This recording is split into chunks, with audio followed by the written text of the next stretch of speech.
Seri 10 Bukek Xiansu. Jodoh Raja Wali. Cerita, Ho Ping Hu. Audiobook, novel silat. Bab 29. Semua berada di sarang, Li Hiap. Tentu mereka akan menjadi gembira sekali mendengar akan kedatanganmu. Marilah kita ke sana, ataukah kita berdua bersenang-senang dulu, kata orang Shikwa itu sambil memandang dengan mata mengandung penuh gairah. Hus, buakmu itu menggelikan.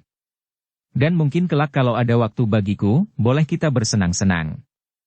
Mari antar aku kepada para ongya. Tapi, dia ini. Orang Shikwa itu menuding ke arah Tek Hoat dengan pandang mata tidak senang dan penuh curiga. Diam-diam Tek Hoat merasa mendongkol juga. Sejak tadi sama sekali tidak diacuhkan dan kini dicurigai.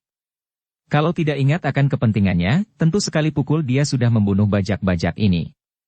Agaknya Hong Kui dapat mengerti akan kegemasan hati Tek Hoat dengan melihat wajah dan sinar matanya, maka dia lalu berkata, "Dia ini adalah sahabatku yang akan menjadi tamu agung kalian.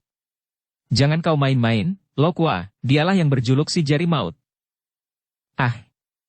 Agaknya orang Shikwa ini pernah mendengar julukan ini, maka dia memandang dengan mata terbelalak dan mukanya berubah pucat. "Maaf, kami tidak tahu," katanya. "Sudahlah, mari kita jalan," kata Tek Hoat tidak sabar. Di sepanjang perjalanan memasuki hutan itu, dengan ramahnya Hong Kui bercakap-cakap dengan orang Shikwa dan beberapa orang anak buah bajak yang muda-muda, beramah tamah dan kadang-kadang mereka berkelakar dengan omongan-omongan yang kotor sehingga Tek Hoat merasa makin muak. Tibalah mereka kini di tengah hutan yang berada di tepi tebing yang agak tinggi. Dari sini nampak Teluk Pohai terbuka luas di depan. Memang tempat ini merupakan tempat yang paling indah dan juga paling tepat untuk dijadikan sarang para bajak laut itu karena dari tepi tebing mereka dapat melihat keadaan di seluruh Teluk Pohai, melihat perahu-perahu yang seperti semut-semut kecil hitam di teluk itu. Dari sini mereka dapat melihat dan mengenal kapal-kapal besar yang patut mereka hadang dan mereka bajak, juga mereka dapat mengadakan pengawasan terhadap anak buah mereka. Tempat yang amat cocok untuk menjadi sarang bajak laut.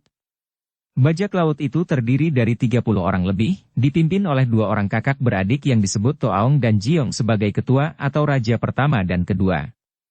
Mereka itu bernama Mahong dan Mahatilok, 2 orang kakak beradik yang bertubuh tinggi besar, kokoh kuat, dan memiliki ilmu golok yang cukup hebat sehingga mereka sejak belasan tahun telah terkenal sebagai kepala-kepala bajak yang ditakuti dan disegani. Kini mereka hanya mau membajak kapal-kapal asing, tidak mau mengganggu perahu-perahu nelayan dan pedagang pedalaman karena mereka tidak berani menghadapi hukuman pemerintah. Akan tetapi, hal ini malah menguntungkan mereka karena para pedagang dan nelayan tidak segan-segan untuk membagi hasil keuntungan kepada mereka asal para bajak itu tidak mengganggu pekerjaan mereka itu. Ketika melihat munculnya Hong Kui, Mahong dan Mahatilok menjadi gembira bukan main, demikian pula para anak buah mereka. Tek Hoat dapat mudah saja menduga bahwa di antara Hong Kui dan 2 orang kakak beradik yang gagah dan cukup tampan itu tentu terdapat hubungan gelap, dan juga dengan banyak anak buah mereka termasuk orang Shikwa tadi. Dugaan itu memang benar. Lau Hong Kui adalah seorang wanita yang gila laki-laki, seorang wanita yang diperhamba oleh nafsu berahinya sehingga menjadi tidak normal lagi. Dia merasa tersiksa kalau terlalu lama tidak ditemani pria. Maka ketika dia melakukan perjalanan bersama Tek Hoat yang tidak mau melayaninya, dia merasa amat tersiksa. Dan wanita yang seperti iblis betina ini memiliki kebiasaan yang mengerikan pula, yaitu dia akan membunuh setiap orang pria yang sudah memuaskannya semalam suntuk, yaitu pria yang asing baginya karena dia tidak mau kalau pria itu akan menceritakan semua pengalamannya dan membuat namanya sebagai seorang wanita tercemar. Akan tetapi, tentu saja dia tidak akan membunuh pria-pria yang menjadi sahabatnya, yang akan merahasiakan dan menjaga namanya seperti para bajak yang telah menjadi teman-temannya sejak belasan tahun yang lalu ini. Ada pula yang dibunuhnya secara tidak sengaja, yaitu kalau dia bertemu dengan seorang pria yang benar-benar memuaskan hatinya dan amat menyenangkannya sehingga dia akan terus merayu pria ini, dan memaksanya bermain cinta sampai pria itu tewas.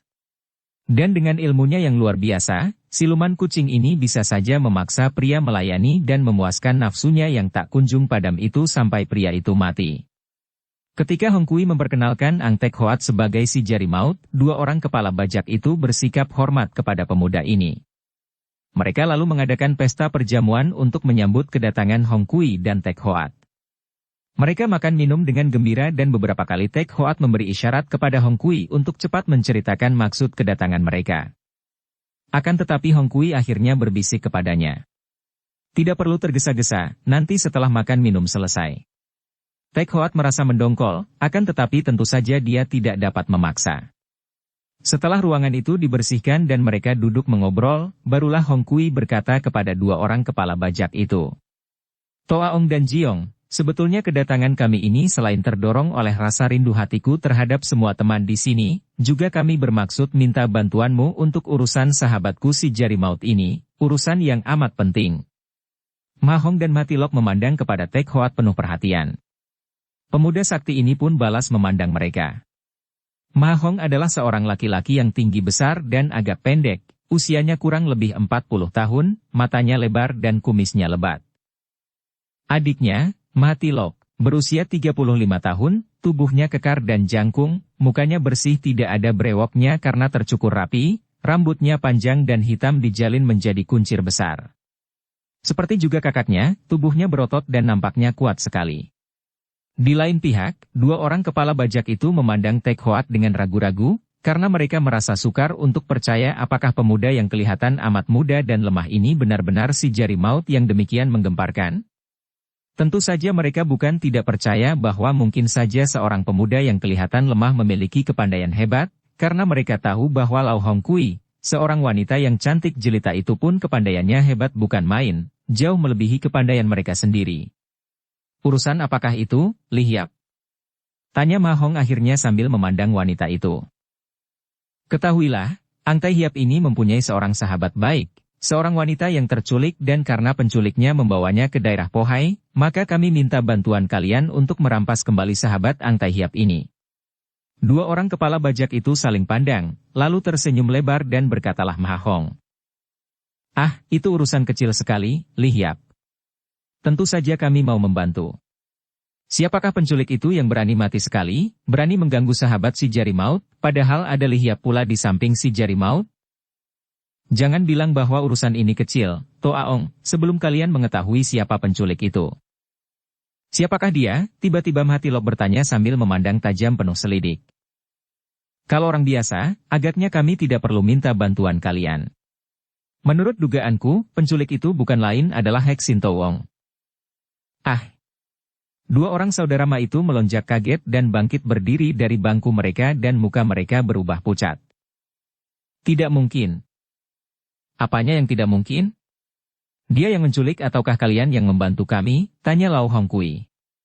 Kedua-duanya, kata Ma Hong yang sudah duduk kembali dan dia belum pulih kembali ketenangannya karena dia bersama adiknya benar-benar terkejut mendengar disebutnya nama Hek Sin Towong itu. Yang pertama, tidak mungkin Towong sudi melakukan penculikan terhadap seorang wanita, dan keduanya, andai kata benar dia yang melakukannya, tidak mungkin bagi kami untuk mencampurinya. Kami selamanya tidak pernah dan tidak akan mencampuri urusan Towongnya karena Lo Cianwei itu pun tidak pernah mengganggu kami. Jelas bahwa Ma Hong kelihatan jerih sekali terhadap nama itu. Kalian tidak tahu siapa wanita yang diculiknya itu, Toa Ong dan Jiong. Dengarlah. Wanita yang diculiknya itu, sahabat dari Ang Tai Hiap ini, adalah seorang putri dari kerajaan Butan, bukan sembarang wanita belaka. Baru-baru ini, putri itu terjatuh ke tangan ketua Liong Simpang di puncak naga api di Luliangsan, tempat yang amat kuat seperti benteng dan Liong Simpang dipimpin orang-orang pandai dan mempunyai banyak sekali anak buah. Namun, seorang kakek mampu menculiknya dari tempat itu dan jejaknya menuju ke pantai Pohai. Siapa lagi kalau bukan Hek Sin Towong yang melakukan penculikan itu? Mendengar ini, dua orang kepala bajak itu saling pandang dan mengerutkan alis, berpikir keras. Agaknya tidak mungkin Towong yang melakukan penculikan, kata Ma Tilok. Biarpun Towongnya dan putrinya berilmu tinggi dan tentu saja bukan merupakan pantangan bagi mereka untuk mencuri apa saja yang mereka sukai, akan tetapi agaknya tidak masuk di akal kalau Towongnya menculik wanita, biarpun wanita itu seorang putri kerajaan sekalipun. Benar, kata pula Ma Hong. Agaknya bukan dia. Hoa tersenyum mengejek. Habis siapa lagi kalau bukan dia? Hanya dia seorang saja kakek berilmu tinggi yang berada di pantai Pohai, kata Hong Kui. Ah, bukan hanya dia, kata Ma Hong. Ada seorang lagi dan kurasa dia inilah yang melakukan penculikan. Ya benar, tidak salah lagi. Tentu kakek aneh itu yang bertapa di tepi pantai sebelah ujung utara, di tempat yang sukar didatangi orang, yaitu di Gua Tengkorak. Siapa dia? Tanya Hong Kui.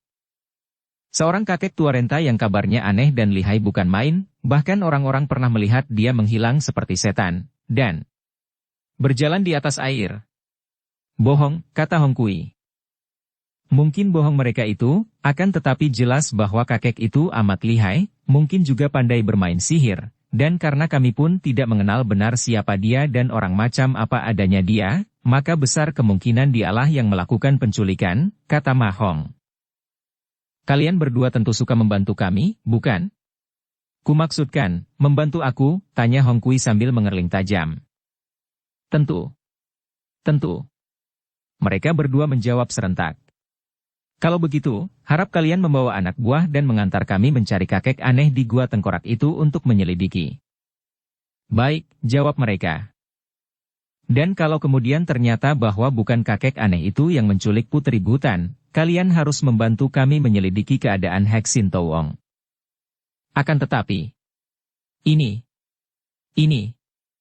Ma Hong dan Ma Tilok menjawab penuh keraguan dan jelas membayangkan perasaan takut-takut.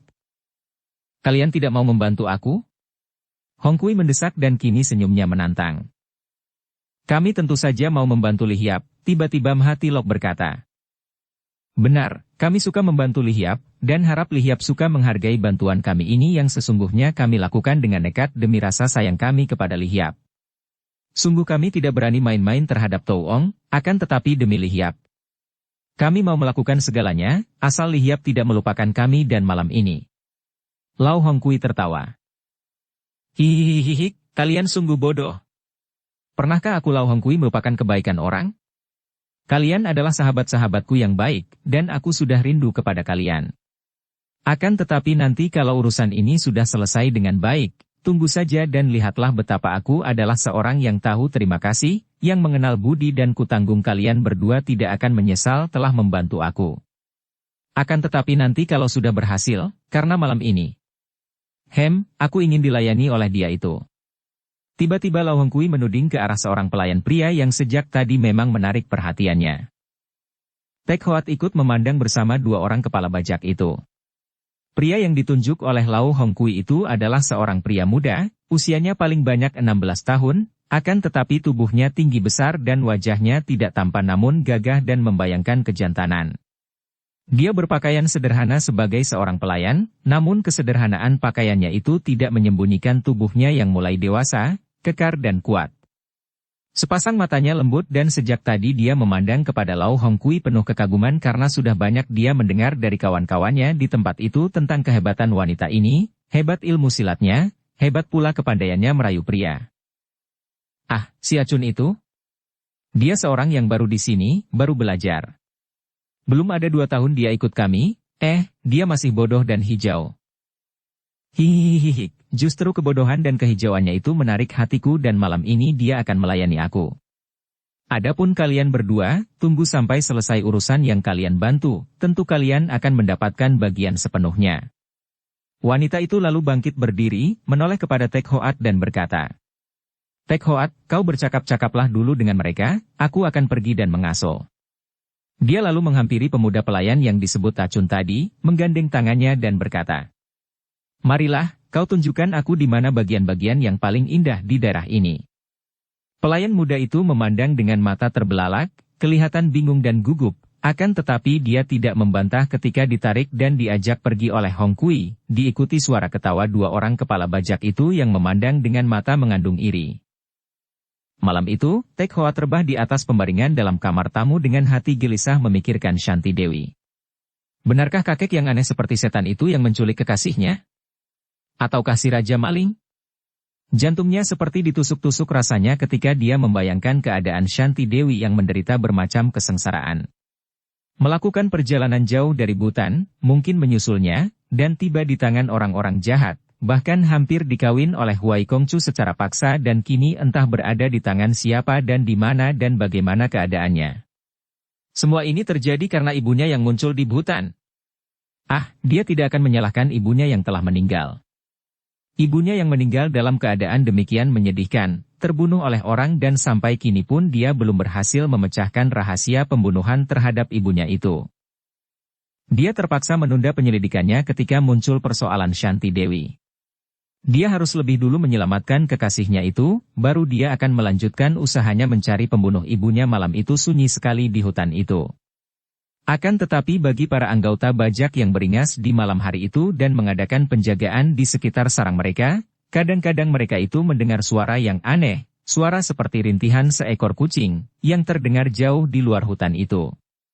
Mereka hanya saling berbisik-bisik dan tertawa, akan tetapi tidak berani mendekati tempat dari mana suara itu terdengar, karena mereka maklum bahwa itulah suara siluman kucing yang sedang mempermainkan korbannya, yaitu Acun yang masih muda remaja itu. Baru pada keesokan harinya, setelah mereka melihat Mao Xiao Moli dengan wajah berseri dan segar, rambut kusut dan bibir tersenyum datang menggandeng Acun, mereka para penjaga itu, atas isyarat wanita itu, menghampiri dan mereka memapah Acun yang keadaannya payah, hampir pingsan, pucat dan seperti orang mabuk itu. Mereka cepat menggotong pemuda remaja itu ke kamarnya dan membiarkan pemuda remaja itu tidur setelah memaksa pemuda itu minum obat yang diberikan Mao Xiao Moli. Tek Hoat yang mendengar akan hal ini sama sekali tidak mengambil peduli. Begitu dia terbangun dan membersihkan badan, dia lalu mencari dua orang kepala bajak itu dan bertanya tentang usaha mereka menyelidiki ke Gua Tengkorak. Ternyata Hong Kui sudah siap pula bersama dua orang kepala bajak. Biarpun semalam suntuk tidak tidur, wanita itu kelihatan segar dan wajahnya berseri, bibirnya tersenyum, dan hanya mukanya agak pucat. Dia telah memperoleh kepuasan setelah berhari-hari melakukan perjalanan bersama Tek Hoat, setelah banyak malam dilewatkan dengan gelisah sendirian tanpa kawan, dan ternyata pemuda remaja anak buah bajak itu bukan hanya memenuhi harapannya, bahkan melampaui yang diharapkannya sehingga dia merasa gembira dan puas. Mereka melakukan perjalanan berempat dan agar dapat melakukan perjalanan cepat, Ma Hong dan Ma Tilok mengajak mereka naik perahu dan menyusuri tepi pantai menuju ke utara. Ketika perahu itu melewati tebing yang amat tinggi, Ma Hong menuding ke atas tebing dan berkata, "Di sanalah tempat tinggal Heksin Touong." Tidak kelihatan dari sini, di atas tebing itu terdapat sebuah rumah gedung yang menjadi tempat tinggalnya. Terus terang saja, kami sendiri belum pernah pergi ke tempat itu. Siapa pula orangnya yang berani mendekati tempat tinggal Touongnya?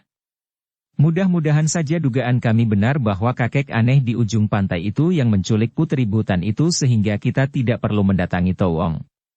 Setelah hari menjadi sore, baru mereka mendarat di ujung utara dari pantai teluk itu dan mereka menuju ke daerah yang penuh dengan batu dan gua, daerah yang merupakan tebing dan pegunungan batu kapur.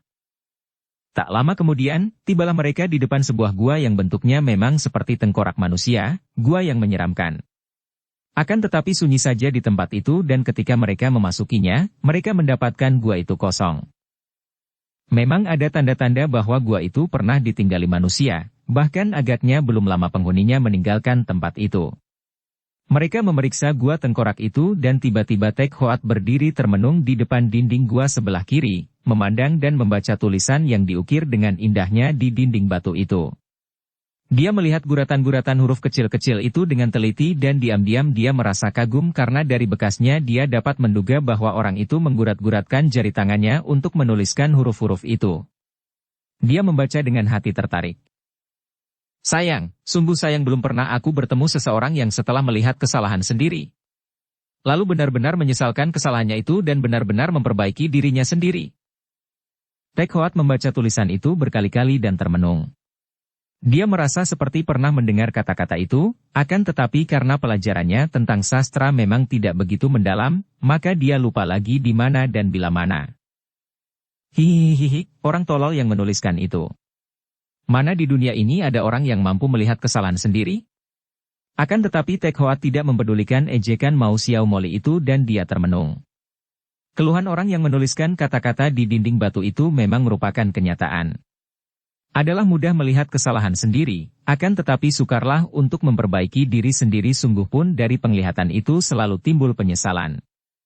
Sesungguhnya, tulisan itu adalah petikan dari ujar-ujar dalam kitab Lun Gi bagian kelima dan pasal ke-27, Ujar-ujar dari Nabi Hongcu dan kata-kata itu berasal dari Nabi Hongcu sendiri. Memang sudah menjadi kebiasaan kita untuk merasa menyesal setelah kita melihat kesalahan sendiri. Akan tetapi, biasanya penyesalan itu bukan datang karena benar-benar kita menyadari akan kesalahan sendiri, melainkan penyesalan yang timbul karena akibat buruk yang timbul karena kesalahan perbuatan kita itu.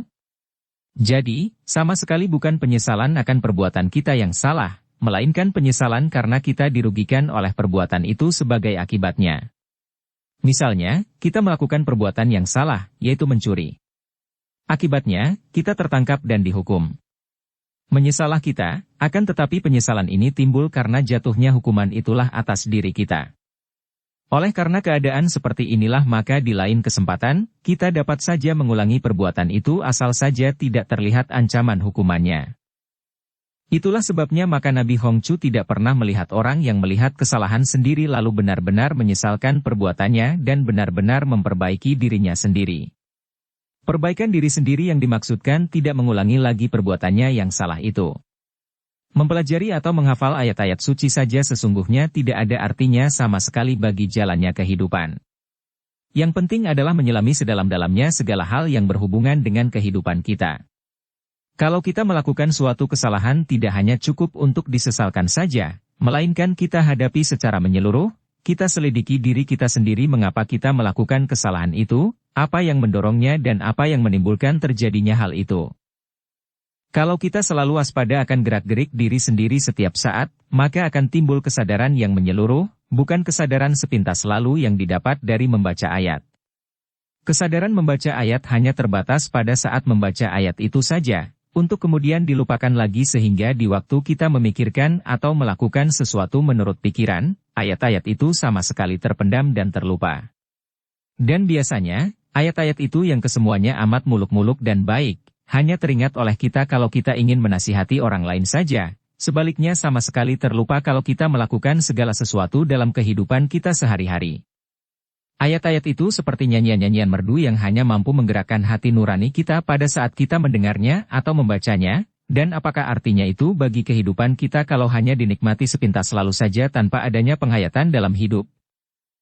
Menerapkan ayat-ayat suci di dalam kehidupan sehari-hari pun hanya merupakan kepalsuan yang dipaksa-paksakan belaka, mungkin dengan tujuan agar kita dipuji, agar kita menjadi orang baik dan sebaiknya. Kebaikan tidak mungkin dilatih, karena kalau kebaikan itu muncul karena dilatih, maka dia bukan kebaikan lagi melainkan kepalsuan. Kebaikan adalah kewajaran, tidak dilatih tidak dibuat-buat, tidak mencontoh ini atau itu, melainkan keadaan bebas dari kekotoran. Kalau kebusukan-kebusukan sudah tidak ada maka muncullah kebaikan, seperti kalau awan-awan gelap sudah sirna maka nampaklah sinar matahari. Melatih kebaikan hanya akan menciptakan manusia-manusia munafik. Yang penting, mengenal diri sendiri lahir batin, mengenal kekotoran-kekotoran dan kebusukan-kebusukan diri sendiri dengan mengamatinya setiap saat, dengan waspada setiap saat akan segala gerak-gerik lahir batin diri sendiri. Pengamatan seperti ini adalah tanpa pamrih sama sekali, tanpa pengejaran akan sesuatu, tanpa ingin menjadi baik, tanpa adanya aku yang berpamrih, tanpa adanya aku yang mengejar dan menginginkan apapun. Yang ada hanya batin mengamati diri sendiri, gerak-geriknya setiap saat yang menimbulkan segala macam perbuatan, tanpa ada keinginan mengubah, memperbaiki, mengendalikan, dan keinginan-keinginan ini tentu tidak ada kalau yang mengamati tidak ada pula. Sampai lama mereka berempat memeriksa keadaan di dalam gua tengkorak, akan tetapi tetap saja mereka tidak menemukan sesuatu. Tidak ada bekas-bekas yang menunjukkan bahwa Shanti Dewi pernah berada di dalam gua itu. Jelas bahwa bukan penghuni gua ini yang menculiknya. Tentu Hek Sin Towong, kata Tek Hoat. Kalau begitu kita akan menyelidiki ke rumah Raja Maling itu, kata Mau Xiao Moli. Dua orang saudara Ma itu kelihatan gentar. Kalau begitu kita sebaiknya pulang dulu, kami akan mengerahkan anak buah kami. Tidak perlu, kata Tek Hoat sambil mengerutkan alisnya. Kita berempat sudah cukup. Kalian hanya menunjukkan saja jalan menuju ke gedung itu, setelah bertemu dengan Hek Sin Towong, serahkan saja kepadaku untuk menghadapinya. Tapi dia amat sakti, dan putrinya juga amat lihai. Kami tidak berani. Kalau engkau gagal, Tai Hiap, kami pun tentu akan celaka. Jangan takut, Toaong. Ang Tai Hiap cukup kuat untuk menghadapi Touong, dan selain itu ada aku di sini, bukan, kata Hong Kui. Karena takut kepada wanita itu, akhirnya dua orang itu terpaksa menurut. Malam itu mereka bermalam di dalam gua tengkorak. Hong Kui tidak mempedulikan dua orang kepala bajak yang membuat api unggun di dalam gua itu. Dia mendekati Tek Hoat dan berusaha merayu pemuda ini. Akan tetapi Tek Hoat menjadi merah mukanya dan marah. Hampir saja dia memukul wanita tak tahu malu itu dan akhirnya dia keluar, lebih suka tidur di luar gua yang dingin daripada di dalam gua di mana dia harus menghadapi godaan Hong Kui yang amat mengganggunya. Tak lama kemudian dia mendengar suara dua orang kepala bajak itu tertawa-tawa, dan menjelang tengah malam, dia mendengar rintihan suara kucing itu yang amat memuakkan hatinya. Dia pergi menjauh dari gua, tidur di antara batu-batu karang, menerawang ke langit yang penuh bintang dan mengenangkan semua kehidupannya yang telah lalu. Timbul perasaan malu di dalam hatinya. Teringat akan tulisan di dinding batu, kini dia melihat betapa dia telah memenuhi kehidupan yang lalu dengan segala hal yang amat memalukan dan jahat. Betapa dia dapat mengubah itu semua setelah dia bertemu dengan Shanti Dewi, bahkan di Bhutan dia telah menjadi seorang terhormat, sebagai panglima dan calon suami Shanti Dewi. Cinta kasihnya terhadap Shanti Dewi selain membuat dia hidup bahagia, juga membuat dia hidup bersih, jauh dari pikiran kotor sama sekali. Bahkan dia mulai menganggap dirinya berharga dan patut menjadi cucu tiri pendekar super sakti dari Pulau Es dan menjadi calon suami Shanti Dewi yang berbudi mulia. Akan tetapi terjadi perubahan. Dia terusir dengan cara yang amat merendahkan dari Bhutan. Dia meninggalkan Shanti Dewi dan kebahagiaannya hancur, kehidupannya hancur dan hatinya juga remuk rendam. Dia menjadi tidak peduli akan kehidupannya, apalagi setelah melihat ibunya terbunuh. Dia tidak peduli lagi apakah dia hidup melalui jalan kotor atau bersih. Dia tidak peduli. Akan tetapi sekarang, kembali dia terombang-ambing antara kehancuran hidupnya dan pertemuannya kembali dengan Shanti Dewi. Bagaimana kalau bertemu kembali? Apakah dia masih berharga untuk putri itu? Apakah putri itu dapat mencintanya? Dia mulai merasa menyesal. Penyesalan yang timbul karena kekhawatirannya akan kehilangan Shanti Dewi lagi. Dia telah melalui jalan kotor dan sesat. Dengan hati gelisah, akhirnya dia dapat pulas juga dan dapat lapat seperti dalam mimpi dia mendengar rintihan suara kucing itu yang amat dibencinya. Dia sudah mengambil keputusan untuk tidak membiarkan dirinya diseret ke dalam lumpur kehinaan oleh Mao Xiao Moli. Dia harus membuktikan bahwa dirinya masih berharga untuk mencinta Shanti Dewi. Suhu, lihat apa yang kudapatkan ini. Ang Xiuqia atau Kang Sui Hua berkata bangga di depan kakek itu sambil membuka buntalan besar yang dibawanya masuk ke dalam gedung besar di tebing itu, buntalan yang tadi diseret masuk oleh dua orang pelayan yang menyambut kedatangannya bersama beberapa orang pelayan lain. Rumah itu merupakan gedung besar dan sama sekali tidak pantas menjadi rumah seorang yang berjuluk Raja Maling. Rumah itu teratur rapi, biarpun tidak terlalu mewah namun amat menyenangkan dengan hiasan-hiasan dinding berupa lukisan-lukisan dan huruf-huruf indah. Pot-pot kembang kuno menghias di sudut-sudut ruangan, lantainya bersih dan kesemuanya menunjukkan bahwa rumah itu terpelihara dan penghuninya suka akan kebersihan. Ada kurang lebih 10 orang pelayan bekerja di luar dan dalam rumah. Kesemuanya biarpun berpakaian pelayan namun sebetulnya adalah anak buah Heksin Touong dan mereka terdiri dari orang-orang yang memiliki kepandaian silat tinggi dan ilmu mencuri yang lihai. Akan tetapi tentu saja kini mereka tidak lagi mencuri, setelah menjadi anak buah dan pelayan dari Raja Maling itu. Kakek yang berjuluk Heksin Touong itu adalah seorang laki-laki tua berusia 60 tahun lebih. Mukanya hitam seperti dicat, sesuai dengan julukannya si Raja Maling bermuka hitam. Sebenarnya, sudah bertahun-tahun yang lalu kakek ini menjalankan pekerjaannya sebagai Raja Maling, yaitu ketika dia masih beroperasi di perbatasan Honan dan Hopei. Namanya amat terkenal di daerah itu dan semua kaum pencuri tunduk kepadanya dan menganggapnya sebagai datuk atau raja.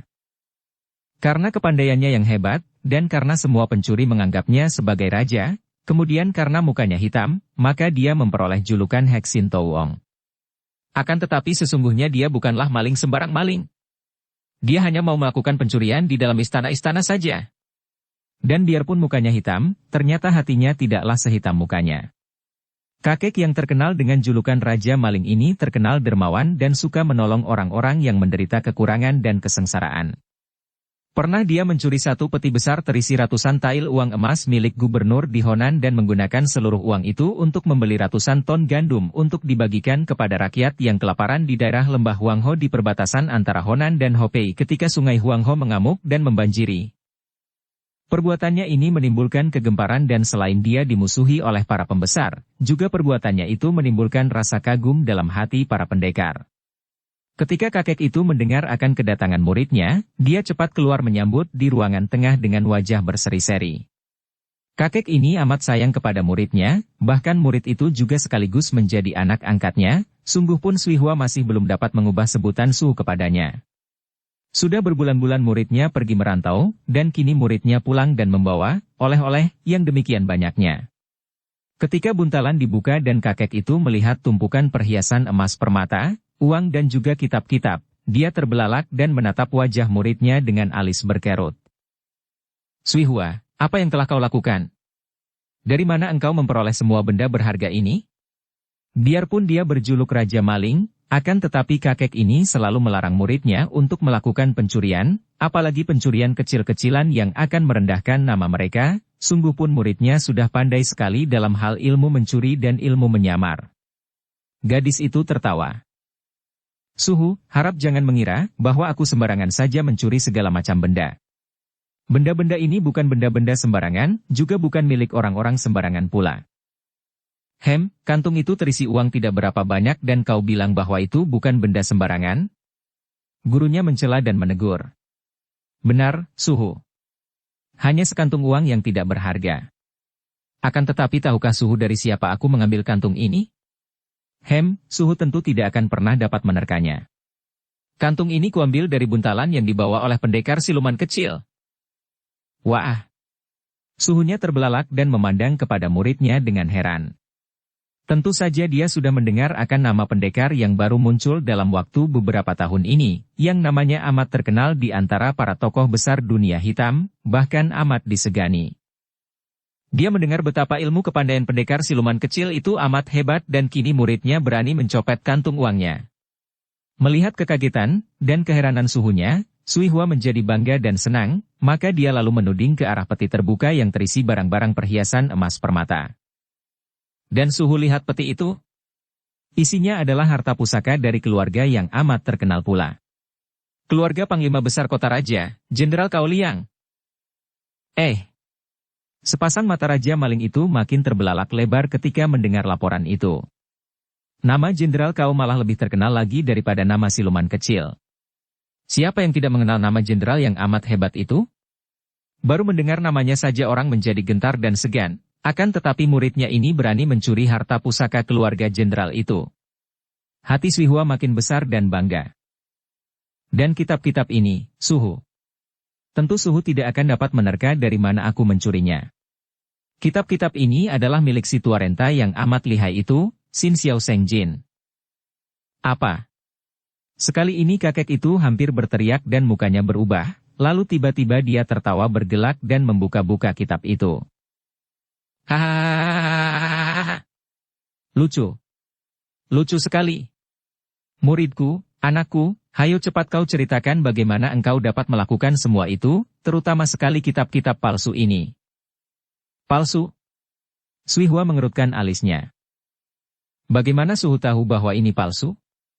Aku mengambilnya dari rumah Xin Xiao Seng Jin sendiri setelah dia dikalahkan oleh siluman kecil. Kembali kakek itu terkejut. Xin Xiao Seng Jin dikalahkan oleh siluman kecil? Bagaimana pula itu? Sui Hua, ceritakan. Ceritakan. Melihat kegembiraan gurunya, Sui Hua lalu menceritakan semua pengalamannya. Mula-mula dia menceritakan tentang keluarga Jenderal Cao Liang yang membawa keluarganya pulang ke kampung halamannya di selatan, kemudian betapa muncul beberapa kelompok gerombolan yang hendak membunuh dan hendak merampok keluarga itu. Dalam keributan ketika para kelompok gerombolan itu saling bertempur sendiri, dia lalu menggunakan kesempatan itu untuk merampas peti terisi harta pusaka itu dan melarikannya. Kemudian dia menceritakan tentang penyamarannya sebagai tukang penjual sepatu dan berhasil mencopet kantung uang milik siluman kecil, dan akhirnya dia menceritakan bagaimana dia telah mencuri kitab-kitab pusaka milik Xin Xiao Seng Jin. Akan tetapi tentang dia masuk menjadi pengawal Gubernur Honan dan tentang rahasianya yang terbuka oleh Xiao Hong, dia sama sekali tidak berani menceritakan kepada suhunya.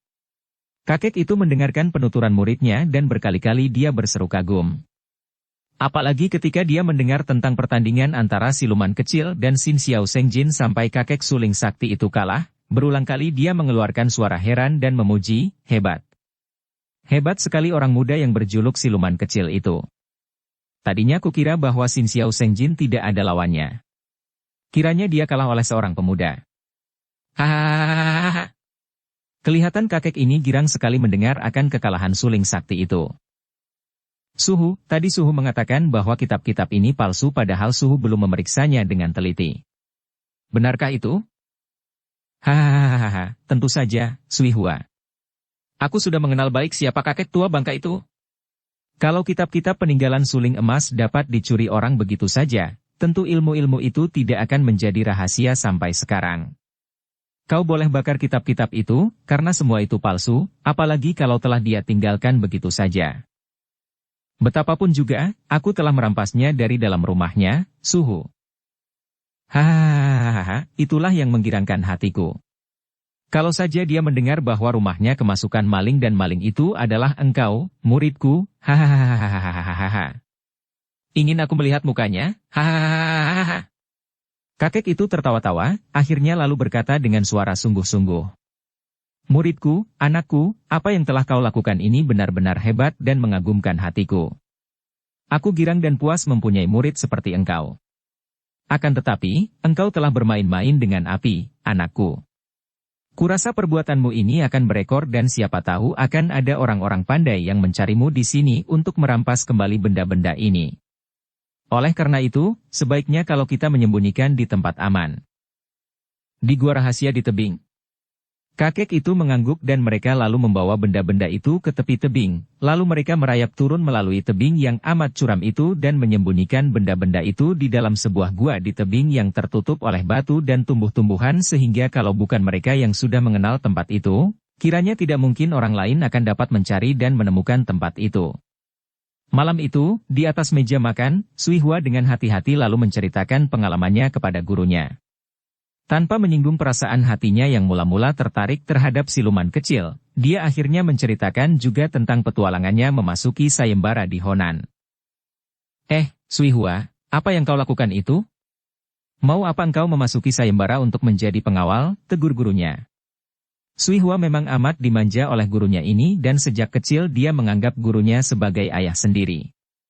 Oleh karena inilah, maka biarpun ketika datang tadi dia tidak berani bercerita tentang semua itu, namun akhirnya dia bercerita juga karena dia tidak dapat menahan semua itu di dalam hatinya dan dia tidak mempunyai orang lain untuk diajak bicara. Suhu, aku hanya ingin meluaskan pengalaman saja. Apalagi aku terbawa oleh orang-orang lain yang melakukan perjalanan bersamaku. Dan siluman kecil juga melakukan perjalanan bersama, maka aku pun ingin memperlihatkan kepandaian. Kau seorang wanita sungguh terlalu berani beraksi di depan umum. Lalu dia memandang tajam. Apa sebabnya kau ingin agar orang-orang mengetahui kepandaianmu? Suhu, tentu saja dengan maksud untuk mengangkat nama Suhu. Bocah lancang. Apa kau mengaku bahwa kau muridku? Ditegur begitu oleh gurunya, Sui Hua terkejut. Aku hanya mengaku sebagai wakil Suhu dalam pertemuan di lembah Huangho. Itu memang atas kehendakku. Engkau kusuruh mewakili aku menghadiri pertemuan itu di sana. Akan tetapi tidak di tempat umum. Suhu, maafkan, aku hanya mengakui nama dan nama Suhu di depan. Siluman kecil ketika aku mengambil kitab-kitab Xin Xiao Senjin. Gurunya menarik napas panjang. Engkau sungguh mencari penyakit. Nah, karena sudah terlanjur, bagaimana nanti sajalah, akibatnya kita hadapi bersama. Lanjutkan ceritamu. Setelah mulai menuturkan tentang sayembara itu, Sui Hua tentu saja tidak dapat menutupi apa-apa lagi dan kata-kata pun mulai lancar keluar dari mulutnya. Dibukanya segala peristiwa itu kepada suhunya. Betapa dia terlibat dalam urusan perebutan Pangeran Yonghua yang ditawan oleh Gubernur Honan, betapa dia terpukul oleh siluman kecil.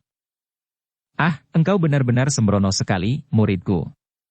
Untung engkau tidak sampai terpukul mati oleh pendekar itu, kata kakek itu dengan mata terbelalak, terheran-heran akan petualangan muridnya yang berani itu.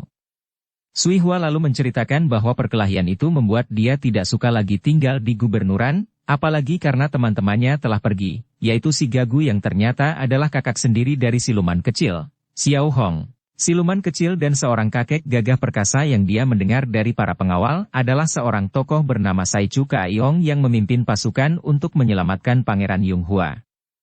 Mendengar nama ini, Hek Sin Toong menjadi makin heran, matanya terbelalak dan dia berseru. Sai Chu Kaiyong. Ah! Betapa aneh dan kebetulan. Apa maksudmu, Suhu? Gurunya menarik napas panjang. Tidak apa-apa, aku kenal dengan tua bangka itu, kelak engkau pun akan tahu sendiri. Teruskan, ceritamu makin menarik.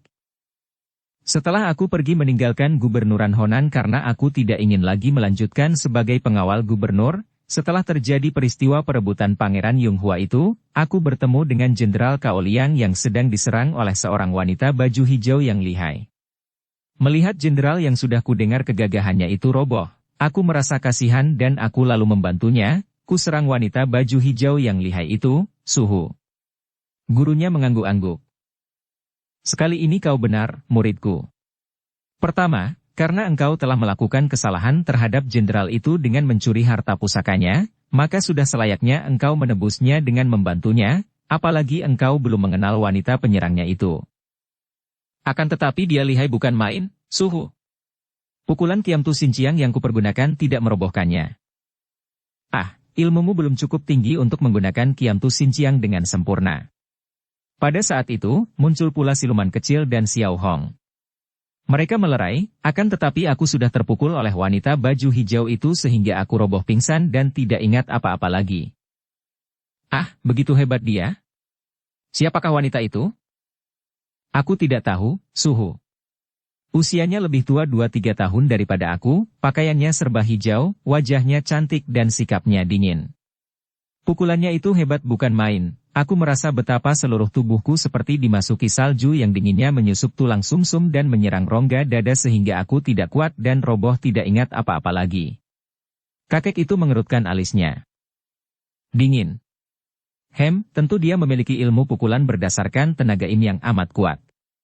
Lalu bagaimana, Sui Hua? Kemudian apa yang terjadi denganmu? Tiba-tiba wajah gadis itu menjadi merah sekali. Dia sudah kepalang, sudah menceritakan segala-galanya kepada gurunya, maka sukarlah untuk menyembunyikan peristiwa yang terjadi atas dirinya, apa yang dilakukan oleh Xiao Hong itu. Teringat akan ini tiba-tiba saja gadis itu merasa amat malu dan terhina, lalu menangis. Tentu saja Hek Sin Toong menjadi terkejut sekali. Dia memandang muridnya dengan sinar mata penuh selidik, kemudian dia bertanya. Apakah yang menimpa dirimu, muridku? Mengapa kau menangis? Suaranya mengandung kekhawatiran karena mendengar muridnya roboh pingsan lalu kini menangis itu, dia menyangka bahwa jangan-jangan terjadi hal yang buruk atas diri muridnya. Sui Hua menyusut air matanya dan setelah tangisnya mereda dan hatinya mulai tenang kembali, dia melanjutkan ceritanya. Pukulan itu membuat aku pingsan, Suhu. Aku tidak tahu apa-apa lagi. Ketika aku siuman kembali, aku telah berada di bawah pohon, di atas rumput terlentang dan... Ya. Bagaimana? Gurunya bertanya dengan tangan terkepal karena hatinya tegang menanti lanjutan cerita muridnya itu. Ketika aku siuman kembali, aku melihat dia duduk di dekatku dan tangannya diletakkan di atas dadaku, Suhu. Gadis itu menundukkan mukanya yang menjadi merah sekali. Dia? Dia siapa? Xiao Hong. Keparat? Berani benar dia. Kakek itu membentak marah. Suhu tentu mengerti betapa kaget dan malu rasanya hatiku. Tangannya itu meraba dadaku di balik bajuku. Maka aku lalu bangkit dan memukulnya sekuat tenaga sehingga dia terlempar dan mungkin dia mampus. Bagus. Benar itu. Kalau dia belum mampus, biar aku yang akan mencarinya dan memukulnya sampai mampus benar-benar. Laki-laki keparat dia itu. Siapa sih Xiao Hong itu? Dia adalah pemuda yang melakukan perjalanan bersama aku dan siluman kecil, yang juga memasuki sayembara dan diterima menjadi pengawal, akan tetapi ketika terjadi keributan perebutan Pangeran Yonghua, dia membantu siluman kecil. Jadi dia memiliki kepandaian juga, ya? Orang macam apa dia berani berbuat kurang ajar seperti itu? Dia masih muda, mungkin tidak lebih tua daripada aku, Suhu, dan dia dikenal sebagai pangeran pengemis. Pengemis? Gurunya makin penasaran. Anak angkatnya, muridnya yang tersayang itu diganggu oleh seorang pemuda pengemis? Iya, dia seorang pengemis aneh, dan ternyata kemudian bahwa dia adalah murid dari kakek pengemis aneh yang memimpin pasukan memperebutkan Pangeran Yonghua itu, Suhu. Siapa? Murid siapa? Muka kakek itu berubah. Suihua terkejut melihat perubahan muka gurunya. Dia murid Saichuka Iong. Ah. Ya Tuhan. Ada apakah, Suhu? Mengapa Suhu demikian kaget? Kakek itu masih terbelalak, kemudian dia memegang lengan gadis itu dengan cepat sehingga gadis itu menjadi kaget dan takut kalau gurunya marah. Belum pernah gurunya marah kepadanya, akan tetapi sikapnya sekarang benar-benar mengagetkan hatinya. Hayo katakan, apakah dia melakukan hal itu, meraba dadamu, untuk berbuat kurang ajar dan melanggar susila? Apakah dia berusaha memperkosamu? Kini Suihua yang memandang dengan mata terbelalak. Memperkosa? Apa maksudmu, Suhu? Sama sekali tidak. Dia meraba dadaku untuk menyembuhkan aku, terasa olehku dia menyalurkan sinkang yang amat kuat dan mengusir hawa dingin akibat pukulan gadis pakaian hijau itu. Ah! Kakek itu tertegun dan melongo. Jadi dia malah menolongmu? Kalau dia menyelamatkanmu dengan mengobati lukamu, mengapa kau menghantamnya sampai? Mungkin dia mati? Wajah Suihua menjadi merah dan dia menunduk. Habis dia. Meraba dadaku dan aku malu karena rahasiaku terbuka. Tadinya dia dan mereka semua mengira aku seorang pemuda sejati Suhu, aku selalu menyamar. Ketika aku melihat dia meraba dadaku, di balik baju, tentu saja aku merasa malu dan marah karena rahasiaku terbuka dan aku lalu memukulnya, kemudian aku melarikan diri, dan pulang ke sini. Kakek itu menggaruk-garuk belakang telinganya yang tidak gatal. Ah, aku menjadi bingung, Suihua. Sebentar aku marah, sebentar aku khawatir, dan kemudian aku terheran dan bingung lagi. Jadi pemuda yang mengobatimu dan juga yang berani meraba dadamu itu adalah murid Saichuka Iong? Benar, Suhu. Kakek itu menarik napas panjang. Ah! Kekuasaan Tian sungguh amat hebat dan luar biasa, penuh rahasia ajaib. Maksud Suhu? Suihua, engkau adalah seorang gadis yang sudah cukup umur. Sudah menjadi kewajibanku sebagai guru dan ayah angkatmu untuk memikirkan perjodohanmu. Ah, Suhu. Harap jangan bicara tentang itu. Suihua berseru dan mukanya menjadi merah sekali. Dia teringat kepada siluman kecil, pemuda yang amat dikagumi itu, akan tetapi hatinya kecewa dan tawar kembali melihat betapa siluman kecil sama sekali tidak memperhatikannya, bahkan memusuhinya. Suihua, hanya ada 3 peristiwa dalam kehidupan manusia yang kuanggap penting, bahkan yang diakui kepentingannya oleh semua orang, menjadi pusat perhatian dan didatangi sanak keluarga dan handai taulan. Pertama adalah kelahiran, kedua adalah pernikahan dan ketiga kematian. Usiamu sudah hampir 19 tahun, sudah cukup untuk memikirkan tentang jodoh. Dan setelah kau menceritakan tentang pemuda murid Saichuka Iong itu, timbul pikiranku untuk menyelidikinya lebih jauh dan melihat kalau dia berjodoh denganmu. Suhu. Suihua, bagi seorang wanita terhormat dan bersusila, merupakan pantangan besar untuk membiarkan tubuhnya diraba oleh laki-laki, kecuali oleh suaminya tentu saja. Siapa berani merabanya berarti telah melakukan penghinaan dan hanya layak ditebus dengan nyawa.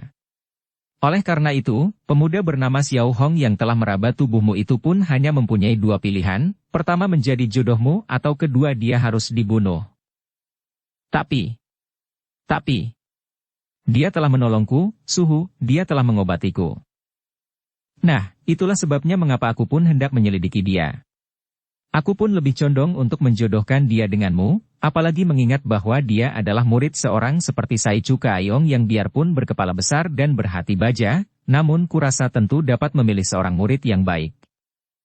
Akan tetapi, Suhu, aku belum. Ses, gurunya memberi isyarat agar muridnya diam dan dia lalu meloncat keluar dari kamar itu, diikuti oleh Sui Hua yang juga mendengar suara ribut-ribut di luar rumah itu. Ketika mereka tiba di luar rumah, mereka terkejut bukan main melihat para pelayan mereka telah menggeletak di sana-sini dalam keadaan tertotok, pingsan atau terluka. Pelayan-pelayan mereka adalah orang-orang yang cukup lihai. Akan tetapi bagaimana dalam waktu singkat saja mereka roboh semua? Heksin Towong yang baru muncul itu tiba-tiba meloncat ke samping ketika dia melihat bayangan orang berkelebat dan sinar hijau menyambarnya. Dia mengelak dan memandang. Ternyata yang menyerangnya adalah seorang wanita cantik yang pesolek, dari pakaiannya tersebar bau semerbak harum dan pedangnya yang bersinar hijau itu lihai sekali. Segera dia mengenal wanita ini dan dia berseru marah. Mau Xiao Moli, mau apa kau? Berani benar kau mengacau di tempatku? Tek Hoat, cepat. Mau Xiao Moli sudah berseru dan tanpa mempedulikan pertanyaan Heksin Towong, dia sudah menerjang lagi dan mengirim serangan-serangan kilat kepada lawannya. Heksin Towong adalah seorang yang berilmu tinggi, akan tetapi karena dia maklum bahwa adik seperguruan Hek Tiao Lomo ini adalah seorang yang amat lihai maka dia tidak berani sembrono menyambut serangan pedang itu, melainkan mengelak lagi dan mulai membalas dengan tendangan kilat yang dapat dielakkan pula oleh wanita itu. Sementara itu, Tek Hoat yang datang bersama Mau Xiao Moli, sudah berkelebat ke sebelah dalam rumah. Dia melihat bayangan merah berkelebat dan di dalam keadaan remang-remang itu dia mengira bahwa wanita itu adalah Shanti Dewi. Bukan main girang rasa hatinya. Shanti Dewi. Dia berseru dan meloncat menghampiri, hendak memeluk darah itu. Wutut. Wir. Tek Hoa terkejut bukan main karena darah yang dikira Shanti Dewi itu mengelak dan cepat menghantamnya dengan tangan kiri yang mengandung hawa tajam dan kuat sekali. Dia cepat meloncat ke belakang dan memandang. Kiranya darah itu sama sekali bukanlah Shanti Dewi, sungguh pun harus diakuinya bahwa darah itu juga cantik jelita. Darah itu adalah Ang Xiao Chia atau Sui Hua yang tentu saja menjadi marah sekali melihat pemuda ini datang-datang hendak memeluknya. Dari tempat itu dia melihat suhunya telah bertanding melawan seorang wanita cantik yang mainkan pedang bersinar hijau secara hebat sekali, dan dia dapat melihat pula para pelayan suhunya telah rebah di sana-sini. Tahulah dia bahwa ada orang-orang jahat menyerbu, maka dia lalu mencabut pedangnya dan menyerang Tek Hoat dengan sengit dan dahsyat. Tek Hoat terkejut dan kagum juga menyaksikan kehebatan ilmu pedang gadis cantik ini, akan tetapi karena dia sudah tidak sabar lagi ingin cepat-cepat menemukan kembali Shanti Dewi yang disangkanya diculik oleh Heksin Towong dan disembunyikan di gedung itu, cepat mengerahkan kepandaiannya. Memapati serangan Sui Hua dengan dorongan tangan kirinya yang mengandung tenaga sakti inti bumi. Ai! Sui Hua menjerit, ketika tubuhnya dilanda angin dahsyat yang amat kuat dan membuat dia terjengkang, dan sebelum dia sempat bergerak, pundaknya telah ditotok secara luar biasa sekali dan dia menjadi lemas, tak dapat berdaya lagi seperti kehilangan tenaganya. Hayo katakan, di mana adanya Shanti Dewi? Tek Hoat menghardik. Akan tetapi gadis itu melotot kepadanya penuh kemarahan. Tidak tahu. Gadis itu menjawab dengan keras pula. Dua bayangan berlari datang dan mereka itu adalah Ma Hong dan Ma Tilok. Dua orang ini tadinya gentar sekali ketika mendatangi rumah gedung milik Heksin Towong itu, akan tetapi setelah mereka melihat bagaimana dengan amat mudahnya Ang Tek Hoat dan Lau Hong Kui merobohkan para penjaga atau pengawal itu, kemudian melihat Lau Hong Kui sudah bertempur dengan hebat lawan Heksin Towong sedangkan Tek Hoat dengan amat mudahnya merobohkan murid Raja Maling, hati mereka menjadi besar dan mereka lalu berlari memasuki gedung itu.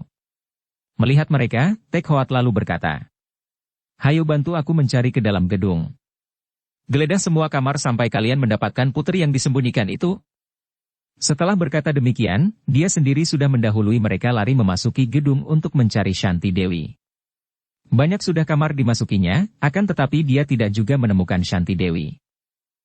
Shanti Dewi. Shanti. Ini aku, Tek Hoat. Dia berteriak-teriak akan tetapi tidak pernah ada jawaban. Dia melihat pula dua orang saudara Ma itu ikut mencari-cari, namun belum juga berhasil. Tiba-tiba dia mendengar teriakan keras yang dikenalnya sebagai suara Hong Kui. Tek Hoat, tolong. Cepat Tek Hoat berloncatan dan lari keluar. Ternyata Hong Kui terdesak hebat oleh kakek bermuka hitam yang benar-benar amat lihai itu.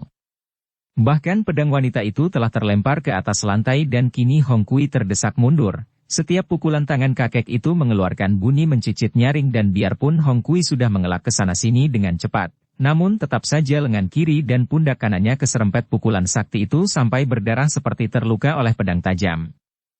Itulah pukulan Kiam Tu Sin Chiang yang mujizat. Wutut. Tek Hoat sudah menghantam ketika dia tiba di tempat itu. Melihat ada sambaran angin dahsyat dari samping, kakek itu meninggalkan Hong Kui dan menyambut pukulan itu dengan tangkisan lengannya sambil dikerahkannya tenaga Kiam Tu Sin Chiang yang membuat kedua lengannya kuat dan mengandung hawa tajam seperti pedang atau golok itu. Pelak! Benturan dua tenaga mujizat yang amat hebat itu membuat kakek itu terpelanting, akan tetapi Tek Hoat kaget melihat kulit lengannya lecet berdarah. Ah! Hek Sin Towong terkejut setengah mati.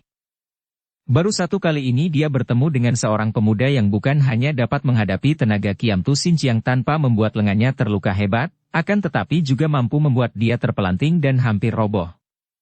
Dengan marah dia lalu menerjang dan terjadilah perkelahian hebat antara Tek Hoat dan kakek muka hitam itu. Hong Kui yang tadi terdesak hebat, kini sudah mengambil kembali pedangnya dan dengan marah dia mengeroyok kakek itu untuk menebus kekalahannya dan membalas luka-luka yang dideritanya di lengan dan pundak.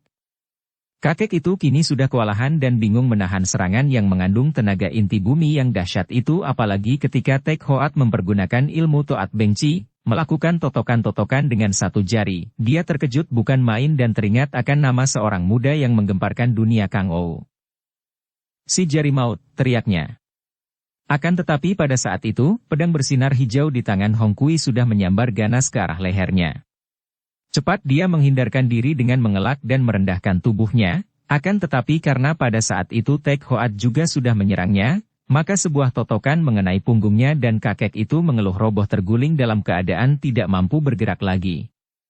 Kalau orang lain yang terkena totokan Tek Hoat itu, tentu akan tewas seketika.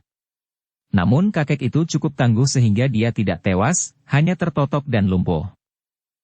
Hek Sin Towong, hayo katakan di mana adanya Shanti Dewi. Tek Hoat mengancam dengan jari tangan di atas ubun-ubun kepala kakek itu. Hek Sin Towong adalah seorang yang keras hati dan tidak takut mati. Dirobohkan oleh pemuda itu sudah merupakan hal yang amat memalukan, maka dia menjawab dengan jengkel. Mau bunuh, lekas bunuh, tidak perlu banyak cakap. Aku tidak akan membunuhmu, aku mencari Shanti Dewi. Kau tidak berhak menculiknya dan menyembunyikannya. Hayo katakan, di mana Shanti Dewi? Di mana? Tek Hoat berteriak-teriak seperti orang gila. Aku tidak tahu, jawab kakek itu dan membuang muka dengan gerakan lemah karena kedua kaki tangannya lumpuh. Tek Hoat bangkit berdiri dan menarik napas panjang, memandang kepada Hong Kui. Aku tidak melihat Shanti Dewi di dalam, katanya dengan hati kecewa bukan main. Bersambung ke bab 30. Dukung kami dengan subscribe, follow, like, komen dan share. Terima kasih.